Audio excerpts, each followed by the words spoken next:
Tak milí Sklavinčania, drahý náš brat, tvoj brat v kňazstve, pán farár Andrej. Si Andrej či Ondrej? Ondrej, ale máme dosvedčený ale Andrej. No a drahí, tiež všetci tu prítomní, ak aj z niekade inokade ste, milá sestričky, tiež to sú naše sestričky, ktorým si vážim, lebo 5 rokov v seminári nás píši, práve sestričky Svätého Kríža sa o nás starali. Sa hovorí, že jedni posilňujú ducha a iní posilňujú ducha. Tak oni sa starali aj o takú telesnú stránku našu v kuchyni, ale si myslím, že nemalo to práve, že veľmi nám posilňovali aj ducha. Všetkom mnohom nám boli teda krásnym vzorom, príkladom, ktorý sa snažíme my nejako dosiahnuť, nevždy nám to ide, no a veľmi naozaj s láskou pozdravujem aj svojich milých veriacich, ktorí sú tu so mnou. Čítal som, že, a tu sa môžete smiať, ale to mi zostane tu už všetko medzi nami, že odborník prichádza vždy z iného miesta.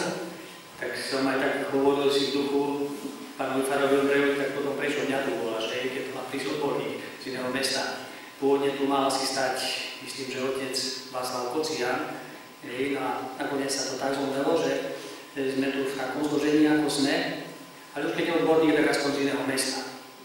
My tu prichádzame veľmi radi. Už sme tu boli niekoľkokrát a neprichádza ani ako odborník, ani naši hudobníci, speváci, naši ľudia tiež neprichádzame ako odborníci. Verím, že ani vy sa nikto necítite ako nejaký odborník. Prichádzame tu preto, aby sme sa navzájom povzbudili, potešili, radovali. Krásne to bolo povedané, že to adventné prostredie sa v zvislosti otvorilo sa nebo a nebo sa otvára a chce nám zosielať strašne veľa. My chceme viac menej načerpať my od vás.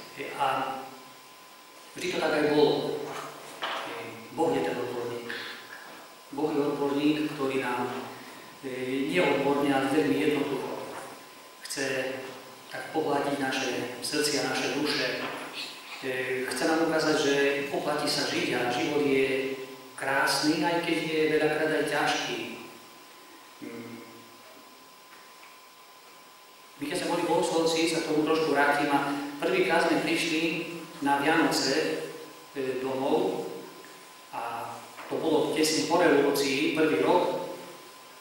Predtým to takto nebolo možné, že po dedinách a mestách, okrem Bratislavy, že išli sme ako bohoslovci, mali sme hovorenie odniesť chorým, po domoch a tiež aj do nemocníc sväté prijímanie. Tak mali sme také, dobre, modlitevnú knižku a krátku bohoslužbu slova tam treba urobiť, sú také dve formuly. Tak moji dvaja spolubratia v Bardejove išli do nemocnice a jeden druhému hovorí, že počúvaj, no ktorú budeme používať formulku? Tú kratšiu či tú dlhšiu? A ten druhý hovorí, no tú kratšiu nie, lebo ona je veľmi dlhá. Tak ja sa tak chcem spýtať, keď ma pán farár prosil, že som pár slov povedal, ktorú prednášku? Mám dve pripravené.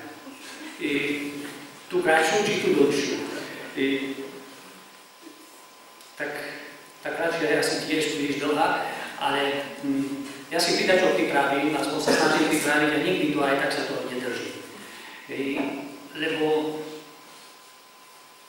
teraz, keď boli krátke chvály, tak naozaj veľmi veľa. No tak nikdy som si tak neuvedomoval, ako teraz, že ako Boh hovorí v slove. Už to prvé hneď, keď sme spievali, že dvíhame k Tebe svoje srdcia, dvíhame k Tebe svoje ruky, ako často, a každý deň pri svätej omši hovoríme v prefácii kňazi, že hore srdcia. Pozdvihnúť srdcia hore, zabudnúť teraz na tú chvíľu na všetko to, čo je dole. Boh všetko prevyšuje. On nás chce tak pozdvihnúť teraz z každodenného trápenia, pritiahnuť k sebe. To je úžasné. Všimol som si, že niektorým bolo aj zima, asi trošku v ruky, aj mne, tak som si prekrvoval, dúbkal s nohami. Netreba sa báť, chvály sú na modlitba chvál, tak môžete aj potancovať, aj čo chcete. Je to všetko na slavu Božiu, veď kráľ Dávid aj tancoval teda, ako aj niekto chce byť sklonený, niekto zdvihnúť ruky, to je úplne slobodné. Len nie je to zo srdca, niekto nie je nejaké kopírovanie, napodobňovanie, úplne také z ducha, aby to bolo. Tak pán farár vlastne mi aj dal takú tému, že prosil ma, aby bol citlivosť na núdznych. Myslím si, že to je tak vážna téma, veľmi dôležitá, o ktorej treba skutočne porozmýšľať dennodenne, aj niečo o nej sa dozvedieť, aj počuť, aj prečítať, a potom to aj uskutočniť. Obsahuje v sebe strašne veľa, isté naše slova sú len slova, aj to sa nedá všetko ani povedať. Nikdy to nevynahradí to, čo počujeme, čo čítame, pokiaľ to sami neurobíme, pokiaľ to sami neskúsime. A tak je to zo všetkým. Tak teda dovolte, je to trochu taký úvod, že pár slov k tomuto, na túto tému, keďže máme práve svätého Mikuláša, tak je to veľmi aktuálne aj v spojitosti s ním. Citlivosť na núdznych. No, skončili sme rok, ktorý bol zasvetený 7 bolestnej Panne Márii. Máme krajší príklad, citlivosť na núdznych. Spomeňme si na svadbu v Káne Galilejskej. Nemajú vína. Syn môj, majú problém. Sú v ťažkej chvíli. I mne na nich záleží. Preto ti ich odovzdávam. Začíname rok zasveteného života. Koľkých svätých môžeme spomínať. Spomeniem napríklad, máme radi teraz ľudia, čo majú viac možnosť vidieť aj v televízii, radi pozeráme filmy možno Patra Pia, Filipa Neriho, Don Bosca, svätého Františka, rôznych iných, svätého Jana z Boha, odporúčam úžasná kniha, aj Žobrak z Grenády, nádherné veci, aké v dnešnej dobe ako skutočne, aj keď žili oni pred 16. 15. storočie mnohí, niektorí blízko pred nami, ale takisto ako v ich živote Boh konal aj dnes. A keďže máme tu, budeme mať aj, máme tu sestričky a budú hovoriť o blahoslavenej Zdenke, našej Zdenke Šelinkovej, našej slovenskej rehoľnej sestre, ktorá takisto mala srdce pre núdznych, tak je to úžasné, že práve toto nám ukazuje, že to vždy bolo, je a bude srdcovou záležitosťou Svätej Cirkvi. A tak na úvod dovoľte, aby som, čítate Sväté písmo zaiste doma, možno ste si dali nový aj taký záväzok, že v advente budeme ho čítať viac. Ale musíme si priznať i to, že veľakrát to ostane pri záväzku. Aj keď počúvame veľakrát to isté, zás prečítam, čo ste už veľakrát počuli, vypočujte si najskôr úryvok z Evanjelia podľa Matúša.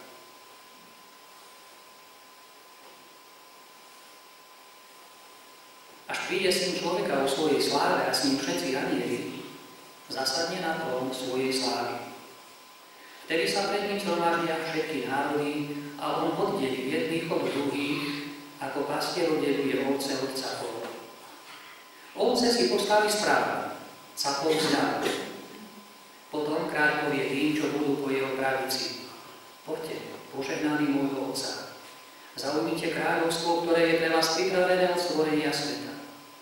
Lebo som bol hladný a dali ste mi jesť, bol som smedný a dali ste mi piť, bol som pocestný a pritúlili ste ma. Bol som nahý a prihodili ste ma, bol som chorý a navštívili ste ma. Bol som vo väzení a prišli ste ku mne. Vtedy mu spravodliví povedia: Pane, kedy sme ťa videli hladného a nakrmili sme ťa, alebo smedného a dali sme ti piť?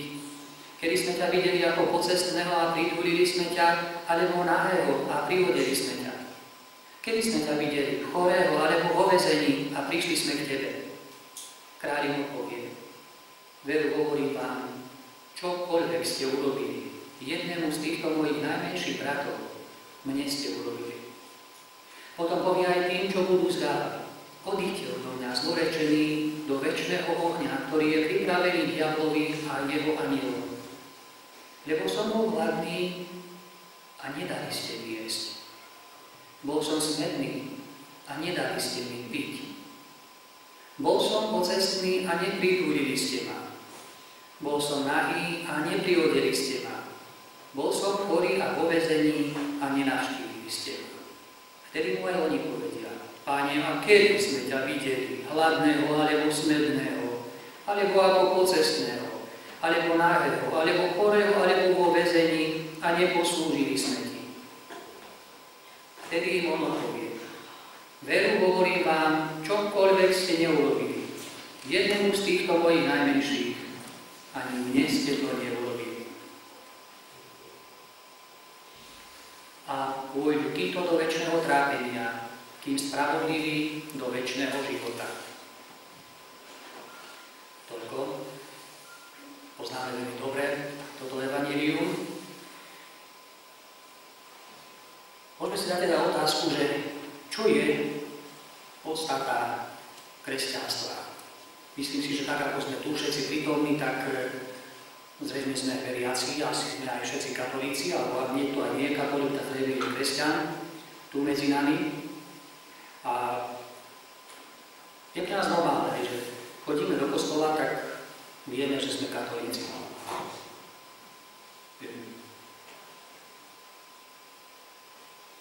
A Schweitzer povedal, že ak si niekto myslí, že je katolík len preto, že chodí do kostola, sa veľmi mýli, lebo to, že chodím každý deň do garáže, ešte neznamená, že som auto. Ale to, že každý týždeň doma berieš, to neznamená, že si vypúka. Tým nie som povedal, že nemáme chodiť do kostola. Veľmi dobre robíme, že chodíme do kostola a treba chodievať pravidelne, ale isté, že to nestačí. Prečo to hovorím? Svätý Otec emeritný, pápež Benedikt XVI, dal odpoveď na to, že čo je podstata kresťanstva. Napísal encykliku Deus Caritas Est. Boh je láska. A najlepšou podstatou cirkvi, kresťanstva, hovorí, sú tri úlohy. To je poprvé ohlasovanie Božieho slova. Kerygma. Po druhé vysluhovanie sviatosti. Liturgia. Toto všetko, myslím si, že dosť tak fungovalo a funguje už 2000 rokov. Ohlasovanie Božieho slova a liturgia.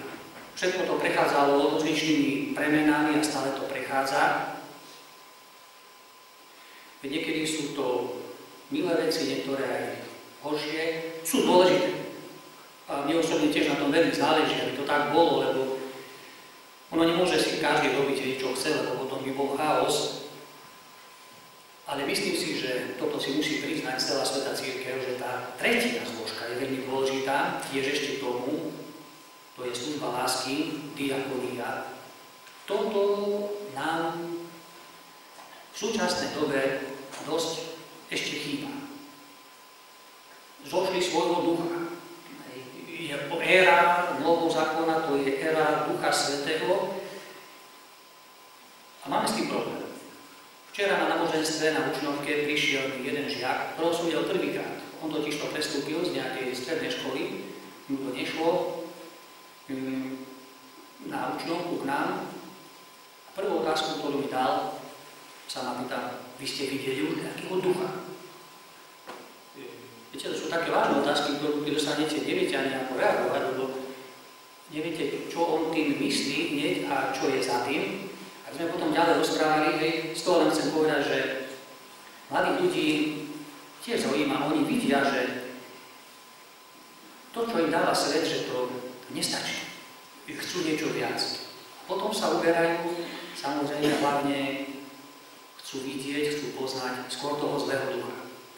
A tak naša úloha je isté investovať toho dobrého Božieho ducha.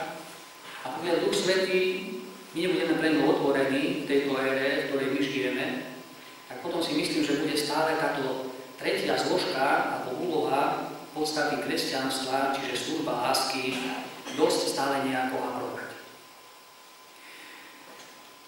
Teda služba lásky. Služba lásky to je vidieť núdznych. Keď počujeme, že núdzny, tak čo asi si predstavíme? No v dnešnej dobe zrejme si predstavíme nejakého bezdomovca. Žijeme v 3. tisícročí. Asi sme tu väčšina takí, ktorí sme žili ešte v minulom režime, socialistickom. Prišla dnešná revolúcia, žijeme v tzv. Demokracii. Poznáme z vyučovania niektorí z vlastnej skúsenosti, možno ešte od starých rodičov, prastarých rodičov. Ľudia zažili revolúcie, veľkú francúzsku buržoáznu revolúciu, bolševickú ruskú revolúciu, komunistickú, potom celú tú plejadu toho systému. A potom na sklonku 20. storočia v európskych krajinách mnohých tieto kadejaké ružové, oranžové, zámatové, nežné revolúcie, niekedy s krví preliaty, niekedy bez toho. A tak každý sa tešil, keď niečo také prišlo, že bude lepšie, že bude dobre. A som si zobral tak za taký krásny príklad v tomto filozofa ruského, úžasného, veriaceho človeka, nášho človeka, Berďajeva, ktorý 10 rokov predtým, než vypukla revolúcia, on vedel. On mu predpovedal presne, že čo bude, ako to bude v Rusku. On už dopredu predpovedal, ako príde komunizmus a ako aj padne. On predpovedal toto, že ako bude na sklonku 20. storočia. Si predstavte tento človek, otvorený Bohu. A z toho mal veľké problémy. Ale krásnu vec on sám prišiel. Každá revolúcia niečo zmení, niečo sa zmení na vonok, ale nejaká revolúcia nemôže zmeniť ľudské srdcia. Toto môže robiť iba Boh. A pokiaľ Boh, tam, kde Boh nezasiahne, kde sa ľudia neotvoria, kde nezačne plánuť Boží duch, tam, kde on nezaveje, tam bude vždy problém. Tam bude vždy chýbať práve táto služba v cirkvi. Ostane možno cirkev tiež s liturgickými slávnosťami, s kázňami, ale bude jej chýbať podstatná zložka, a to práve tá zložka služby v láske ľuďom. Milovaní bratia a sestry, vieme dobre, že chudoba patrí k nášmu životu. Už v starom zákone veľakrát môžeme čítať v písme Svetom, v starom, v novom zákone. Kde som čítal, si dali tú námahu, teraz to presne neviem, že až neviem koľko percent, ale vysoké číslo je v písme Svetom venované práve chorým, núdznym ľuďom. Boh hovorí, môžeme čítať v Deuteronomiu, že chudobný nebude chýbať v tvojej krajine. Kdekoľvek prídete, tam chudobný bude. Chudobní ľudia musia byť. A poviem jeden taký krásny príbeh. Je to na zamyslenie veľmi poučné. Fultona Sheena poznáte. Fulton Sheen rozpráva príbeh, ktorý sa stal jeho priateľovi v americkom štáte Ohio. Jedného dňa, kráčajúc po ulici, stretol malého chlapca a pýtal sa ho: veríš v Ježiša Krista? Chlapec odpovedal: nie, neverím. Ja verím v Boha. Ale veď predsa Ježiš je Boh, hovorí priateľ. Chlapec hovorí: Boh stvoril slony a tie rodia ďalšie slony. Boh stvoril stromy a tie rodia ďalšie stromy.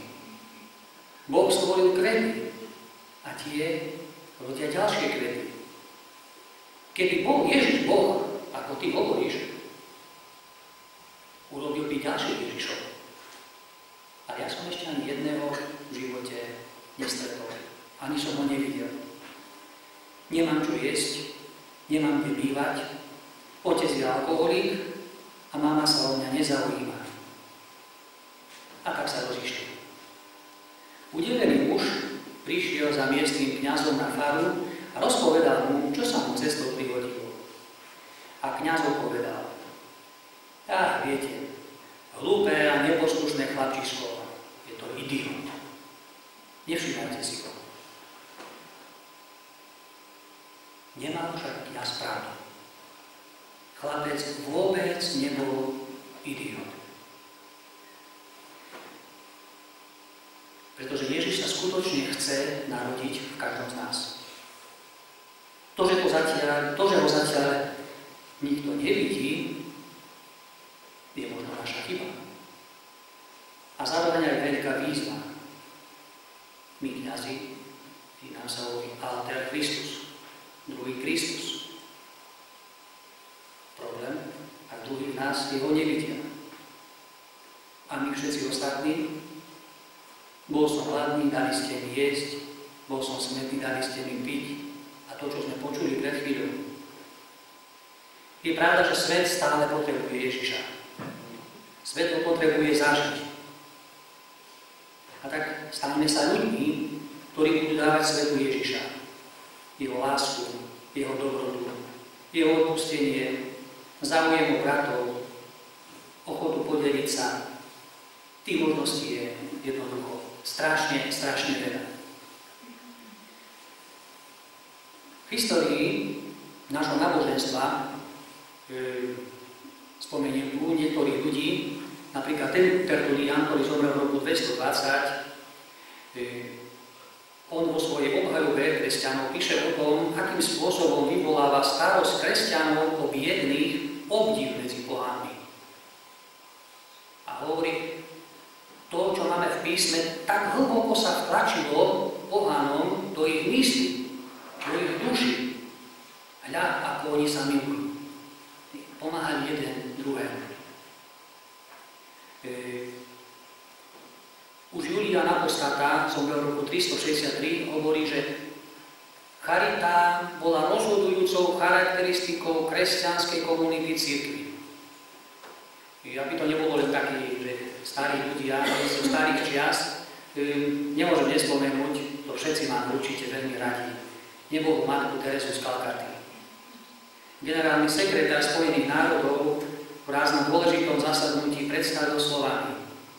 Predstavte si, matka Tereza, maličká zrdená, a pre veľkými mocnými ľuďmi hovorí: toto je najmocnejšia žena na svete. Toto je žena, ktorú prijímajú všade s hlbokým uznaním a rešpektom. Je v úvozovkách spojenými národmi, pretože vo svojom srdci prijala chudobných všetkých končín sveta.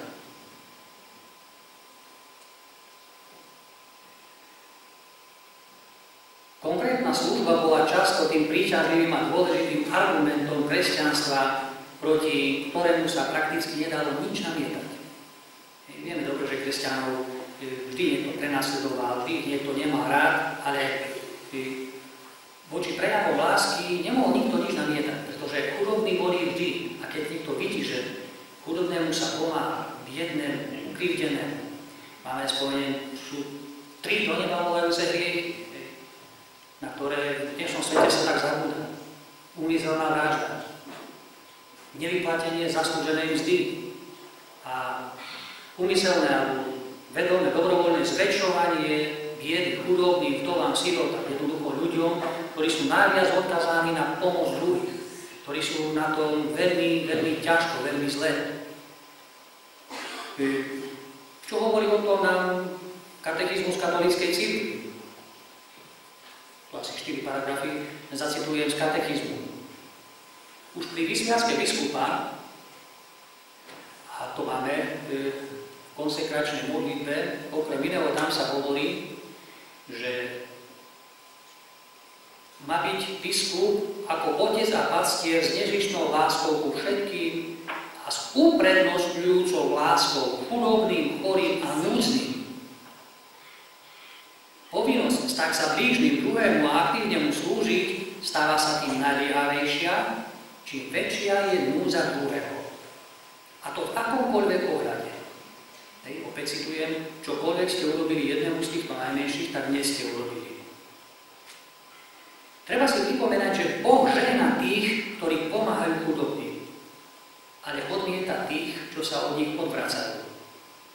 To, kto ťa prosí, daj a neodvracaj sa od toho, kto si chce od teba niečo požičať. Zadarmo ste dostali, zadarmo dávajte. Ježiš Kristus pozná svojich vyvolených podľa toho, čo urobili pre chudobných. Chudobným sa hlása evanjelium. To je znamenie Kristovej prítomnosti. A teraz toto si vypočujte, zapamätajte. Láska cirkvi k chudobným patrí k jej stálej tradícii. Inšpiruje sa evanjelium blahoslavenstiev, Ježišovou chudobou a jeho pozornosťou voči chudobným. Láska k chudobným je jedným z dôvodov našej povinnosti pracovať, aby človek mal z čoho dať núdznému. No, tak k týmto posledným dvom paragrafom najprv dačo také zo života, to je dôležité.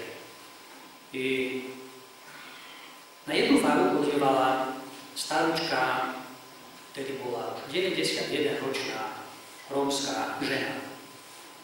Všetci ju poznali pod menom Cetka Aňa.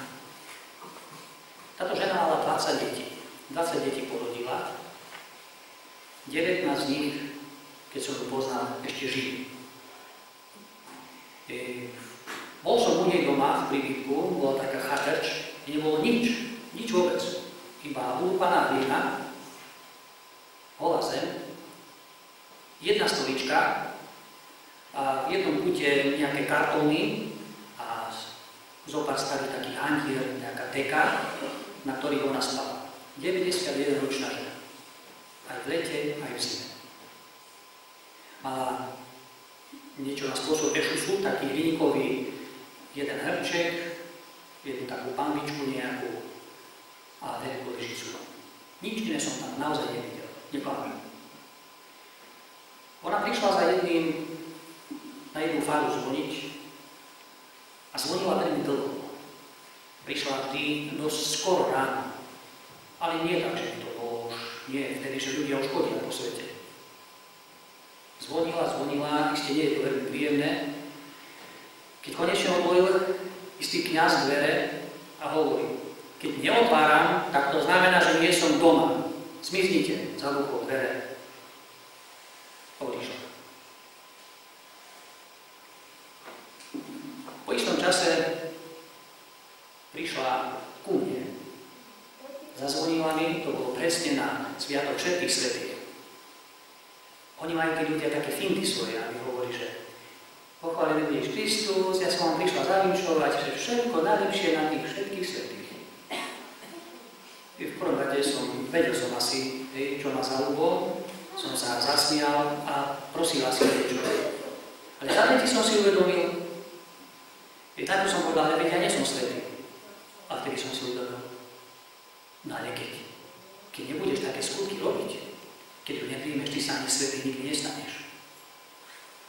A som jej robil kávu, napadil som jej niečo zjesť. Samozrejme, to je taký spúšťač, lebo ona potom príde aj ďalej. A niekedy to môže človeka aj zaťažovať, aj otravovať, ale ja verím, že tak, ako sme tu pri tom, že všetci chceme byť svätí. Ale my sa svätí vieme dobre, že musíme stať teraz. My sa nestaneme svätí po smrti. Tam nás môžu vyhlásiť. Verejne úste na oltár, zaradiť do nejakej modlitby, do litanii, to už nie je také podstatné. Ale svetosť môžeme získať len tu, na tejto zemi. A toto je jedna z možností, ako získať svetosť. Ako zmazať množstvo svojich vín za hriechy. Ako zadozučiniť za mnohé previnenia práve v službe, v láske tým, ktorí to najviac potrebujú. Ten druhý, čo som povedal, že našou povinnosťou pracovať je aj to, aby sme mali z čoho dať núznemu. Doba je problematická, je veľa ľudí, nemá zamestnanie a tak ďalej. A tak kto dať, čo má zarobiť, tak isté, že chce to pre seba, pre svoju rodinu v prvom rade, veď to je správne. Ale na toto nesmieme zabudnúť.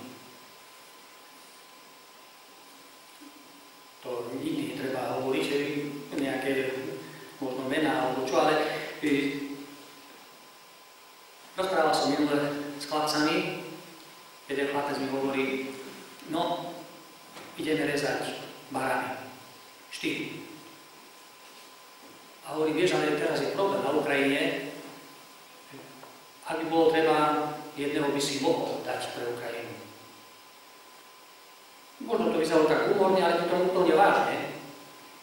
Ak by bolo treba, on hovorí, no určite, nech si oni tam vychovajú. Hej. A tak ešte raz zdôrazňujem, a to je list Efezanom, povinnosť pracovať, aby človek mal z čoho dať núdznému. To, že ľudí sú v núdzi, to neznamená, že my sa tam nemôžeme dostať do takej núdze kedykoľvek. Dnes, zajtra, pozajtra. Veľmi, veľmi rýchlo. Jan Zlatoústy napríklad veľmi krásne zdôrazňuje, že nepodeliť sa s chudobnými, to znamená okrádať ich, pripraviť ich o život. Veď my nevlastníme svoje veci. To, že my niečo máme, to znamená, že my vlastníme ich veci. Čo je také tu dôležité, mňa to tak oslovilo, keď som čítal v katechizme, že by sme si nemysleli, že pomáhame núdznym vtedy, keď splníme len to, čo je spravodlivé, čo je potrebné, alebo čo vyplýva z nášho zamestnania, z nášho povolania. To je normálne. Ale že dať vždy niečo naviac. Z toho, čo nemusím. Nebudem nejako sankciovaná ani za to, že tam nedám. Dávať almužnu chudobným je medzi skutkami jedným z hlavných svedectiev Božej lásky. Tak toľko, ešte mám tam veľa, ale nebudem čítať, to by bolo veľa, ale toľko len tým chcem povedať, že aké je dôležité starať sa o takých chudobných. Dnes musíme si priznať pravdu, že mnohokrát nás neveriaci ľudia predbiehajú v tom pomoci chudobným. Vznikajú rôzne organizácie, občianske združenia. A je to dobré, že oni majú záujem, veď to by mala byť povinnosť štátu starať sa o chudobných. Najlepšie bolo, keby neboli. Lenže ono to nie je možné. Ono to nie je možné, to nikdy takto nebude, pretože chudoba, bieda, akejkoľvek podobe, to je následok dedičného hriechu. A Pán Ježiš Kristus práve preto prišiel na svet, aby on toto vzal na seba, túto biedu. A tak, keď tento chlapec hovoril, že on ešte nestretol Ježiša, keby bol Boh Bohom, keby bol Ježiš Bohom, tak by plodil ďalších Ježišov.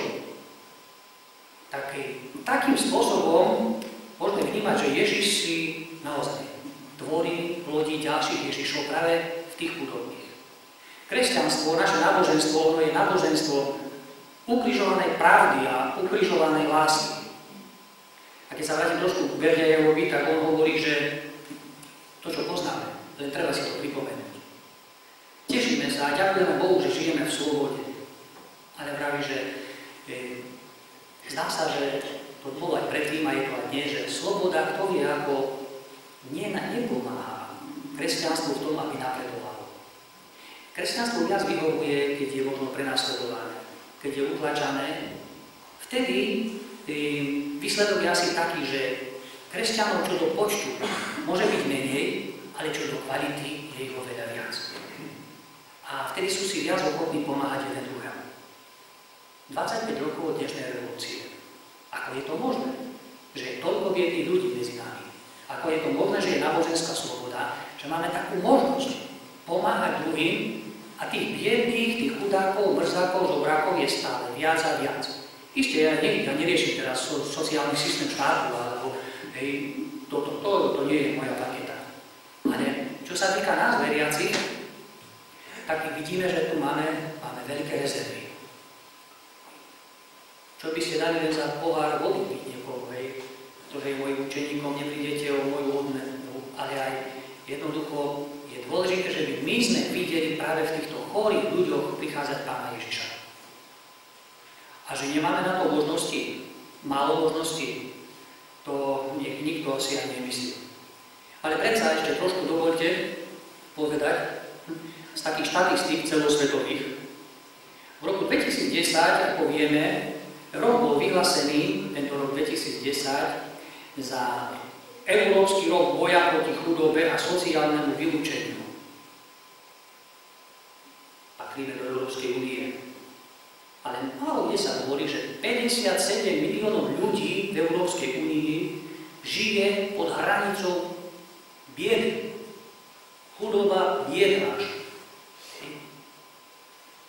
Potom, Európa v porovnaní s ostatnými kontinentmi je na tom veľmi dobre. My sme ako bohatý kontinent. My máme podmienky života veľmi dobré. Máme veľmi dobrú klímu v porovnaní napríklad aj s Afrikou. Ale keď zoberieme celý svet, tak iba 6% ľudí žije v takých podmienkach ako my. Sú niektorí, ktorí majú lepšie ako my, vyšší štandard. Ale v priemere len 6% ľudí, ktorí majú strechu nad hlavou, môžu mať každý deň teplú vodu, majú každý deň, vedia, že nezomrú hladom jesť, oni sa majú čo najesť, majú si čo obliesť, trošku nás niečo zabolí, a už klopeme pani doktorke, zvoníme. Hej. A ešte sme nervózni, keď nám treba počkať, samozrejme trošku v čakárni alebo v lekárni, za receptom, a už je problém. Ale my máme sa v porovnaní s ostatnými 94% obyvateľstva tejto planéty veľmi dobre. A tak, prečo by sme nepomohli, keď vidíme aj vedľa seba niekoho chorého, niekoho núdzneho, pocestného? Prečo by sme nepomohli? Pretože si myslíme, že tiež tak ako povedal chlapec, nech si vychová sám, nech sa postará sám. Nevždy je to možné. Minulé, keď som bol v Rožňave v Dominiku, tak tam mi podali jeden časopis, možno ste aj videli niektorí, ľudia na vozíkoch, postihnutí ľudia, a má to názov, že ináč obdarovaní ľudia. Tento časopis nám ponúka, že aké možnosti sú zdravotníckych, nejakých striháckých zariadení pre nich a tak ďalej. A je tam tomu aj nejaký taký dobrý článok, je napísaný.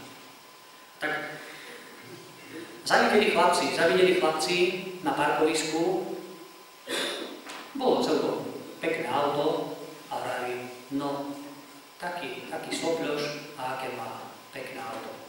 V ňom nesedel vôbec nejaký sopľoš, ale to bol ten človek, ktorý tak vyzeral. A keď otvoril dvere a tam bol položený invalidný vozík. Auto bolo upravené tak, aby ho mohol šoferovať, a takým suchým tónom povedal, bol v tej dosť dojatý, vraví, ja vymením s vami. Vymením. Toľko ľudí dnes trpí. A ja viem, my nemôžeme všetkým. Zoberiem si Pána Ježiša. Vždy musí byť pre nás vzor Pán Ježiš. Pán Ježiš, keď za ním prišli ľudia, alebo ho niekde volali, prišiel k chorým, on nikdy nepovedal, vieš čo, bratku, tak ty len trp, počkaj, vydrž, už do smrti vydržíš, no a však už potom ti bude dobre. On uzdravil. No my nevieme uzdraviť. My nemôžeme uzdraviť. Ale čo môžeme urobiť? No my môžeme napríklad chorého zaviesť k lekárovi. My môžeme mu možno prísť upratať. Môžeme mu ísť vybrať lieky. Môžeme mu možno vyplatiť recept. Môžeme niekomu uvariť teplý čaj. A tých možností je strašne veľa. Toto je naša úloha. Keď má niekto z vás dvoješiak, nech dá tomu, kto ich nemá. No koľko my máme harabudia v našich skriňach, rodinných domov, po pojdoch a tade na povalách. Sťažujeme sa, lebo málo je kontajnerov veľkých po dedinách, niekde to vyhadzovať. pritom koľko ľudí nemá čo na seba oviesť. Koľkokrát, keď idú ľudia v lete vymaľovať komoru, špajzu, koľko je problém s tým, že treba vyhádzať pokazané kompoty a potraviny po záručnej dobe. Koľko sa vyhodzie z obchodov a zase ľudia, ktorí nemajú čo jesť. Ja som nikdy nevedel presne, koľko v ktorom obchode, že všade je rozdielna cena napríklad rohlíkov, až do týchto takých, takmer ako bezdomovcovej, takí ľudia prídu, lebo pre nich je to dôležité. Oni vedia, koľko stojí v Tesku, koľko v Bile, koľko v Jednote, je tam 1 alebo 2 centy rozdiel. Pre nich je to dôležité, lebo musí veľmi kalkulovať. Milí bratia a sestry, ale nie len toto. Toto nie je... Isté toto treba robiť. Máme na to teraz adventné obdobie, aby sme aspoň trošku niekomu dali niečo. Či je to potravina, či je to nejaké centy, eurá, nebojme sa dať. Isté musíme vedieť aj rozlišovať. A prosím Ducha Svätého, aby sme vedeli, väčšina si to poznáte a každý vám povie, že to nie je pomoc pre chudobného. Treba sa opierať o to známe, že tam domorodcovi nepomôžeš tým, že mu dáš rybu, ale že ho naučíš loviť ryby. Ja, dobre, naučíš. Ty ho nenaučíš za 5 minút. Aj keď on je teraz úplne hladný, on teraz potrebuje nutne niečo, tak ty teraz čo mu budeš vysvetľovať, ako má ísť študovať, keď nemá za čo? No, teraz mu asi treba rybu dať. A myslieť aj na to, hľadať, ako nadviať sa s ním vzťah, kontakt a potom vplývať dobre na neho a to všetko v modlitbe najprv odovzdávať samozrejme Pánu Bohu. Mne veľmi pomohol v tom, keď som myšľal, že čo tí ľudia potrebujú, no oni potrebujú niečo viac. A nemusia to byť bezdomovci. Jedno v Lohovci, myslím, tam je Samária, sa volá tiež také občianske združenie, oni veľmi pomáhajú ľuďom v núdzi. A keď sa ich pýtali, že ktorí ľudia k vám najviac prichádzajú, alebo kde vnímate, že najviac je tých núdznych, sú to bezdomovci? Vôbec nie.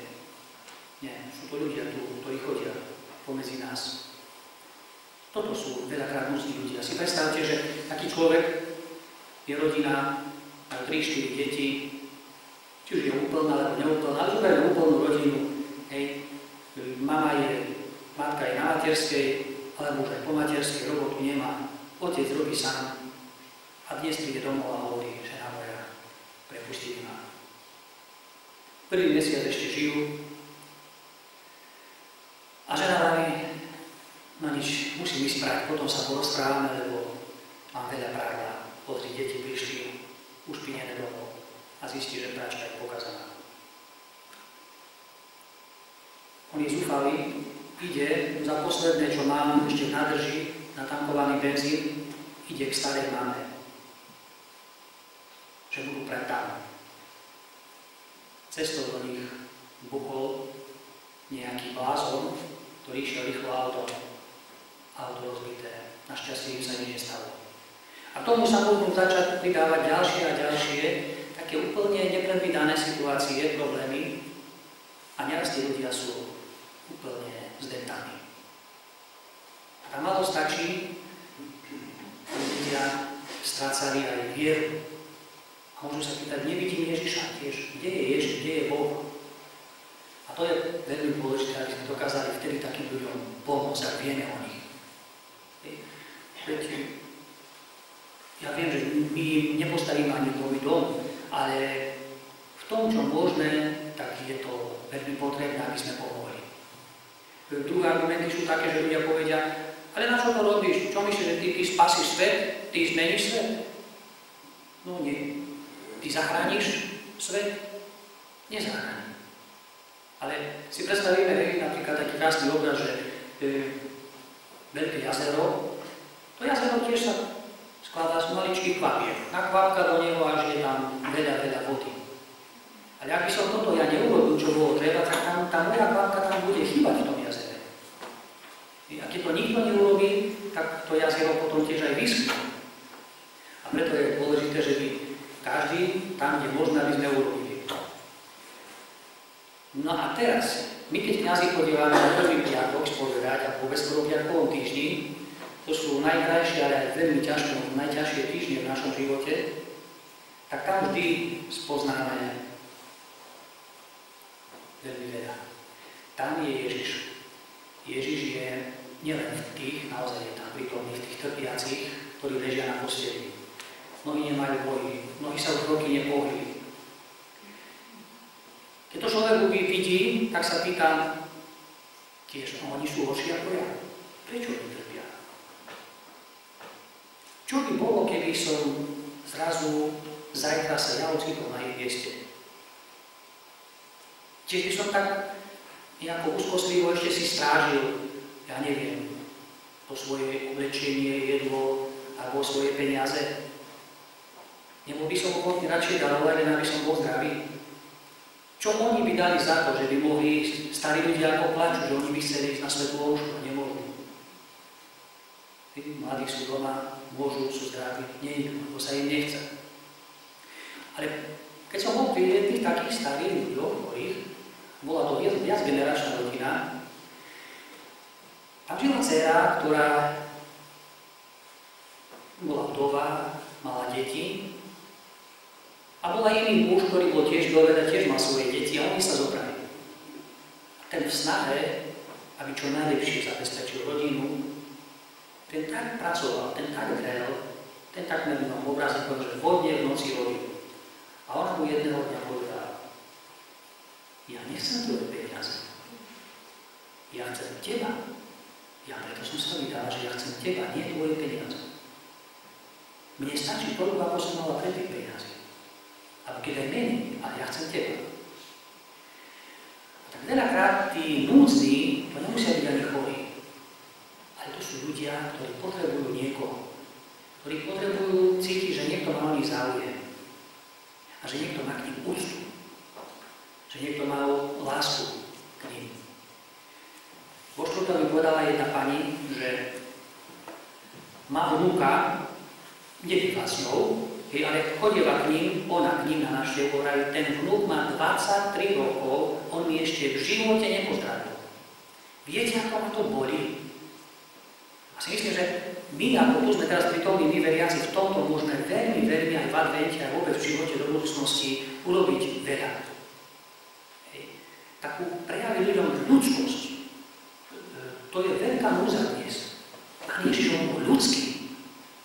Lebo on nikoho neodvolá preč. Ja nemám teraz na teba čas. Mňa to bolí, keď napríklad, ja by som chcel, ten život, ktorý žijeme, je tak tiež nabitý, že práve tým ľuďom, keď ideme tam, by bolo treba veľmi veľa času. Ale nedá sa viac, len to najľudnejšie tiež. Ale ak každý aspoň trošku urobí,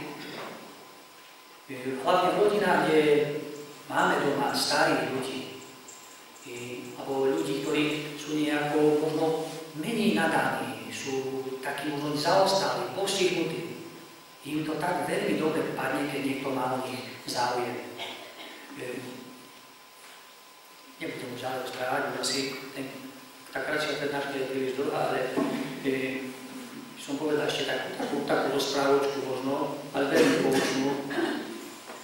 Jedného dňa, tak na práve poludnie, v záhrade ako obvykle, odbehal sa bodliak, veľký bodliak a pozeral sa na svet okolo seba. Robil to tak vždy. A v zápäti sklonil hlavu a hovorí si, aj tak som iba obyčajný, škaredý, pichľavý bodliak. Nikto si ma nevšíma. A tak bol smutný. A zrazu počuje nejaké detské hlasy. A jedno dieťa kričí na druhé. Pozri, dievčatko kričí, pozri, aký krásny get. Bodliak opäť zdvihne hlavu a sa obzerá okolo seba, že komu patrili tie slova? Obzerá sa okolo seba, nejaký krásny kvet nevidí. Tak hovorí, a zdá mne? A po chvíli opäť druhý hlas. Naozaj, aký krásny kvet. Bodliak zodvíha hlavu ešte raz a hovorí, teraz už viem, že naša krása nespočíva v tom, ako vyzeráme navonok. Ale naša krása záleží od toho, aby sa na nás niekto pozrel s láskou, aby sa niekto pri nás zastavil, aby niekto nám prejavil úctu, možno už mi potom dodávať. Možno aby niekto nás chytil za ruku, aby nás pohľadkal, aby nám povedal, Ježiš ťa miluje. A vždy vtedy Ježiš vchádza do nášho srdca. Vždy vtedy z toho, ktorého my chceme potešiť, príde potešenie vlastne do nášho života. Už, drahí bratia a sestry, myslím, že všetci máme o čom rozmýšľať a prosíme Pána. Pane Ježišu, daj nám také vnímavé srdce. Otvor oči našej duše, našho srdca, aby sme videli, koľko veľa Ježišov je okolo nás. A vždy sú to Ty. Ty, ten istý Ježiš. Ty prichádzaš k nám v chorých, bezbranných, ubiedených. Prichádzaš k nám v tých, ktorí prepadli rôznym závislostiam, na ktorých každý nadáva. Prichádzaš aj k nám aj v tých, ktorí sú možno zlí, sú arogantní, preklinajú a naozaj sú naplnení tým zlým duchom. Ale Ty aj taký nás učíš milovať. Tak Ti ďakujem, Pane Ježišu, za toto obdobie adventu. Už prešiel týždeň, tak sa pýtam, či už som ťa videl niekde, či už som ťa stretol. A Ty stále čakáš, aby som ťa pozdravil, aby som Ti podal ruku, aby som Ti možno urobil niečo dobré. Dnes je Mikuláša, možno aj to je krásna príležitosť. Bude štedrý deň, budeme si dávať darčeky. Tak si také predsavzatie, že chcem udarovať aj materiálne, ale aj naozaj nejakým krásnym skutkom lásky, návštevou takého človeka, ktorého mi Boh pošle do cesty, ktorého mi vnúkne Duch Svätý, aby som ho spoznal do Ježiša. Tak, neviem, či mám povedať amen, ale toľko z mojej strany. Teda by som chcel poprosiť opäť našich spevákov, aby pokračovali v chvále. A v týchto chválach ďakujeme Bohu za svoje zdravie. Ďakujeme za to, že máme rodinu. Ďakujeme za to, že máme farmu, že máme čo jesť, že máme čo piť, že máme strechu nad hlavou a že máme vieru.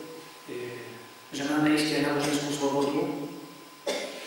A chválime ho aj za to, že on chce cez nás prichádzať ďalším ľuďom.